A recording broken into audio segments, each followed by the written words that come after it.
सोनम के घर फूलमती नाम की एक नौकरानी काम करती थी। उसके नैन नक्श बहुत सुंदर थे, बस रंग से वो काली थी। एक दिन,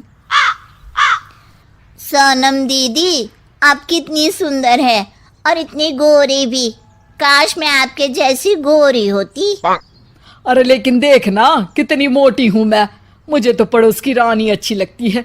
देखने में गोरी, नैन नक्श अच्छे और दुबली भी कितनी सुंदर लगती है। फूलमती के मन में सोनम की बात घर कर जाती है। वो सोचती है कि उसे नहीं पता था कि सोनम को भी अपने से शिकायत होगी। अरे फूलमती, ये क्या किया? सब्जी में इतना तेल। वैसे भी मैं इतनी मोटी हूँ, ये खाना खाकर तो कभी जिंदगी में पतली नहीं हो पाऊंगी। अरे दीदी, मैं तो आपकी जैसी होती तो कोई शिकायत ही ना थी। गोरी गोरी। अरे गोरी ही तो हूँ, खुद को तो देख। तेरे नैन नक्श, तेरा पतला शरीर। फूलमती, कोई भी खुश नहीं है इस दुनिया में अपने रंग रूप को लेकर। किसी का कुछ न कुछ छूटा ही हुआ है। हाँ दीदी, लेकिन काली तो काली ही होती है ना। अरे शायद तू नहीं समझेगी। काश मैं भी रानी की तरह होती। अच्छा चल, आज रानी खाने पर आ रही है तो कुछ अच्छा बना लेना। तभी वहां रानी आ जाती है। रानी दुबली पतली गोरे रंग की महिला होती है। दोनों सहेलियां बैठकर गप्पे मार रही होती है कि वहां फूलमती खाना लेकर आती है। अरे रानी दीदी, आप कितनी सुंदर है। काश मैं आप ही की तरह होती तो कितना अच्छा होता।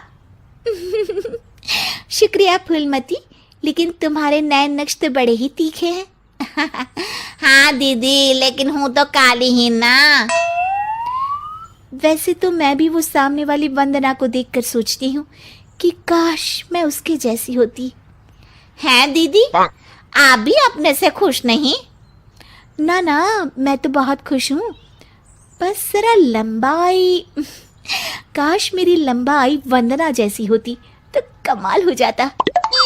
फूलमती उन लोगों को खाना देकर वहां से चली जाती है।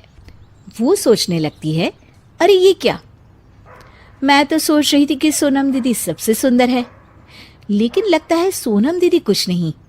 अब तो मुझे वंदना से मिलना पड़ेगा। देखो तो सही कि वो क्या चीज़ है। एक दिन मौका देखकर फूलमती वंदना के घर जाती है और उसके दरवाजे की बेल बजाती है। हाँ बोलो, क्या काम है? मैं ना एक काम वाली हूँ और घरों में काम करती हूँ। क्या आपको किसी नौकरानी की ज़रूरत है?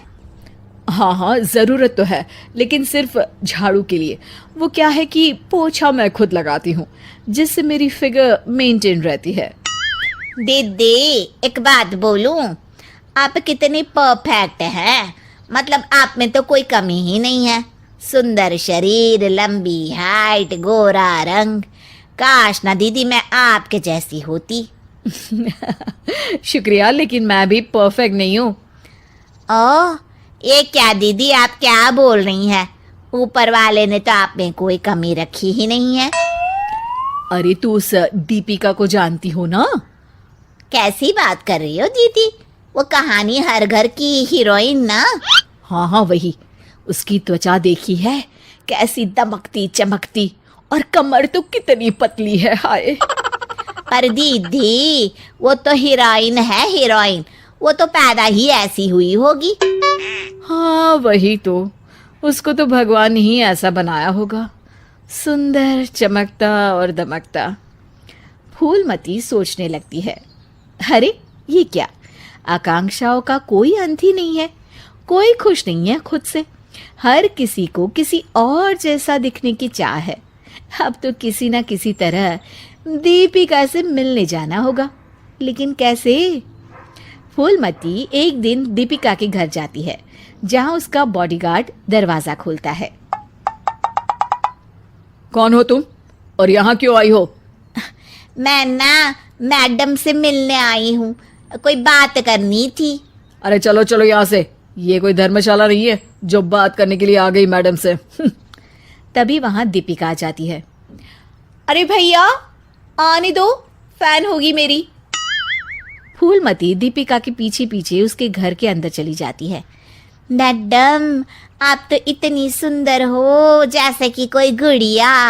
हाय हाय, त्वचा तो ऐसी जैसे कि मोम। मैडम, काश मैं आपकी जैसी होती। अरे मैं काफ़ी परेशान हूँ अपने रंग रूप को लेकर। एक ही जिंदगी और उसमें भी भगवान ने मुझे ऐसा बना दिया। दीपिका को फूलमती की बात परेशान कर देती है। वो उसे पास बिठाती है और फिर कहती है, देखो, मैं भले ही सुंदर हूँ, लेकिन उसे बरकरार रखने के लिए मुझे बहुत मेहनत करनी पड़ती है। मतलब मेहनत क्यों और कैसे? मैं खाने पीने में हर वो चीज़ नहीं खा सकती जो तुम खा सकती हो। मैं धूप, पानी, हवा, धूल से दूर रहती हूँ, नहीं तो दाने निकल आते हैं। ना जी ना मैडम, मैं तो सारा दिन घूमू हूँ। बारिश में भीगना तो मुझे बहुत ही अच्छा लगे है। अरे महंगी महंगी क्रीम, पाउडर जिस दिन मैं लगाना छोड़ दूँ ना, तो देखो कैसी बुढ़िया सी शक्ल हो जाएगी मेरी। अरे मेरे ये सुंदर होठ, ये तो मैंने सर्जरी से करवाए हैं, जिसका मुझे बहुत ज़्यादा ख्याल रखना पड़ता है। दीपिका की बात सुनकर फूलमती वहाँ से निकल जाती है। वापस आती है सोनम के पास और काम करने लगती है। अरे फूलमती, क्या हुआ? आज बड़ी खुश लग रही है। हमेशा तो परेशान सी रहती थी, अब किसके जैसा लगने की चाह है? किसी की तरह नहीं दीदी, भगवान ने तो मुझे बहुत ही अच्छा बनाया है। मेरे जैसे नैन, नक्श और काया हर किसी को नहीं मिलती। मुझे ना तो कोई महंगी क्रीम लगानी पड़ती है और ना ही खाने पीने में कोई परहेज करना पड़ता है। मौसम कोई भी हो, मैं तो पूरे मजे लेती हूँ। ना धूल से प्रॉब्लम और ना ही डॉक्टर के चक्कर। तो दीदी, मैं तो अब खुशी रहूंगी ना।